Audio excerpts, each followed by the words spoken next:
So bago natin simulan yung video, i-promote ko muna yung isa sa mga sinalihan kong orchid group na tinatawag na Pinoy Orchids and Ornamental Plants. So pinangungunahan ni Sir Almar at saka ni Sir Carmichael Macaraeg kasama ng mga magaling na moderator doon sa grupo na yon. So sana bisitahin ninyo at saka kayo sumali na din syempre. So marami kayong matututunan doon, hindi lamang sa pag-aalaga ng orchids, pati din sa pag-aalaga ng mga ornamental plants tulad ng mga philodendrons. So sana suportahan natin yung grupo na yon.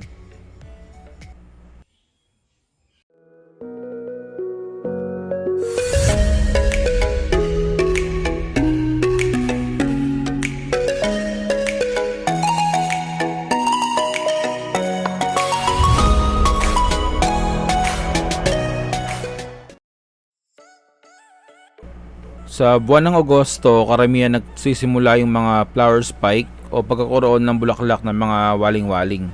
Ang problema lamang dito sa waling-waling na to, halos naubos na siya ng uod.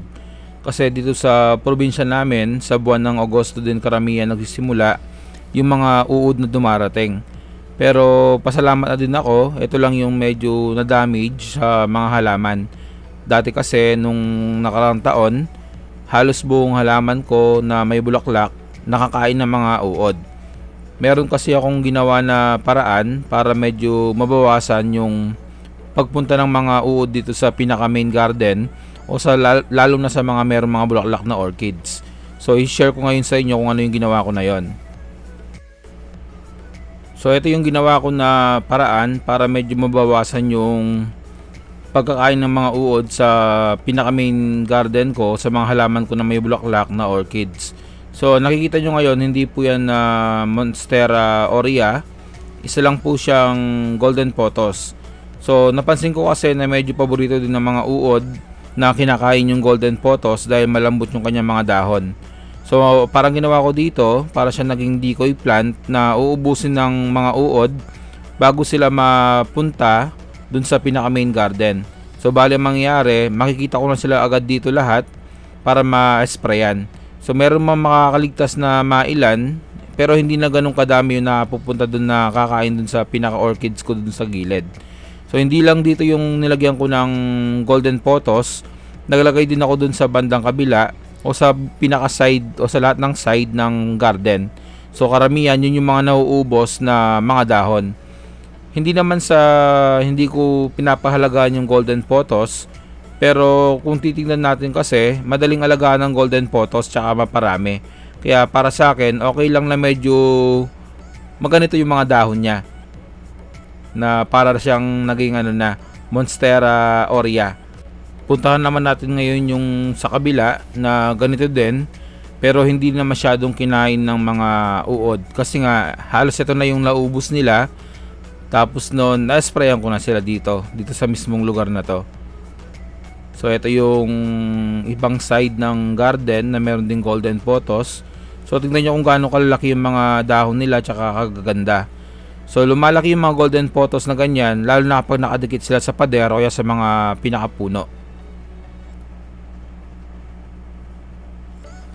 Ito yung pinaka line ko o pinaka area ng waling-waling na meron mga bulaklak. So makikita nyo maganda pa yung mga bulaklak nito, hindi sila nakain ng mga uod. So ito na lang yung mga hihintayin ko niyan na magbuka o mag-open para mapakita ko rin sa inyo.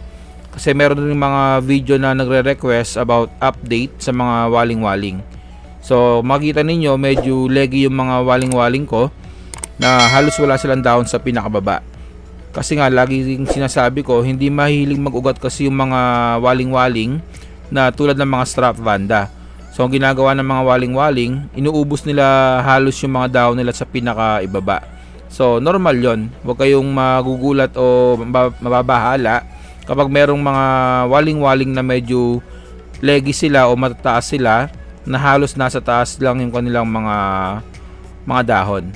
Tapos sa bentahan ng waling-waling, syempre kay Sir Carmichael Macaraeg ako kumukuha. So yung ginawa kong paglalagay ng golden pothos sa paligid ng garden para sa mga uod, pwede nyong gayahin yon kung maging epektibo sa inyo. So hindi lang sila nagpapaganda sa paligid ng garden ninyo, nakakatulong din sila sa pagpigil ng mga uod. So hanggang dito na lamang ang ating video. Hanggang sa muli, paalam!